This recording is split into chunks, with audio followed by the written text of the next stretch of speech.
नमस्कार, मैं हूं अन्नी अमृता। आप देख रहे हैं काली माटी टॉक्स। जमशेदपुर में सैरात दुकानों के किराए में बेतहाशा बढ़ोतरी कर दी गई है, जिसके बाद से व्यापारी वर्ग आक्रोशित है। पिछले दिनों जेएनएससी कार्यालय के समक्ष धरना प्रदर्शन का भी कार्यक्रम हुआ था। व्यापारियों का कहना है कि पहले से ही वो बाजार में छाई मंदी से परेशान हैं और अब इस तरह से जो किराए में बेतहाशा वृद्धि की गई है, इससे वे बहुत परेशानी में आ जाएंगे। खासकर छोटे छोटे दुकानदारों पर तो गाज ही गिर जाएगी। वहीं मानवाधिकार कार्यकर्ता जवाहरलाल शर्मा ने इस मुद्दे पर कल एक प्रेस रिलीज जारी किया है और जेएनएससी की वैधता पर सवाल खड़े किए हैं। जवाहरलाल शर्मा ने अपनी याचिका का उदाहरण देते हुए बताया है कि जमशेदपुर में तीसरे मताधिकार का मामला सुप्रीम कोर्ट में फिलहाल फिर से चल रहा है, लंबित है और जेएनएससी उसी दिन से अवैध हो गई थी जब नगर निगम का नोटिफिकेशन जारी हुआ था।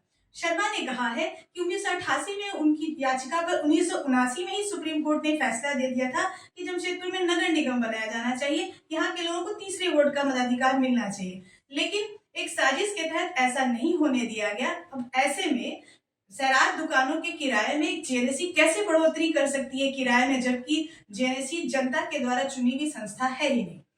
सैरात दुकानों का स्वामित्व जो होता है वो नगर निगम या नगर निकाय के हाथ में होता है। तो जब जेएनएससी और यहाँ पर जेएनएससी का चलता है, जमशेदपुर में नगर निगम है ही नहीं, तो फिर कैसे जेएनएससी निर्धारण कर सकती है किराए का या बढ़ा सकती है। ये जवाहरलाल शर्मा जी ने प्रेस रिलीज के माध्यम से कल उठाया और उन्होंने याद दिलाया है कि कैसे सुप्रीम कोर्ट में फिर से यह मामला अब चल रहा है उनकी ही याचिका पर। ऐसे में इस बीच में इस तरह से शराब दुकानों का मामला ये आ गया है, तो ऐसे में व्यापारियों को सुप्रीम कोर्ट जाकर के सुप्रीम कोर्ट को ये सारी बातें बतानी चाहिए कि जमशेदपुर में क्या कुछ गलत हो रहा है। वहीं सुधीर कुमार पप्पू जो अधिवक्ता हैं, उन्होंने कहा है कि जवाहरलाल शर्मा ने बिल्कुल सही प्रश्न उठाया है, ये कानूनन सही है और व्यापारियों को भी चाहिए कि वो हाईकोर्ट में रिट फाइल करें। सुधीर कुमार पप्पू ने ये ऑफर दिया है कि अगर व्यापारी चाहें तो वे उनकी मदद करेंगे कि हाईकोर्ट में रिट फाइल करने में, और अन्य जो भी कानूनी मदद की जरूरत करेंगे वो उपलब्ध कराएंगे, बस बशर्ते कि वो खुद सामने आए, जो उनके बड़े बड़े संस्थाएं हैं, उनसे जुड़े जुड़े जो बड़े बड़े नेता हैं वो सामने आए और इस पर पहल करें।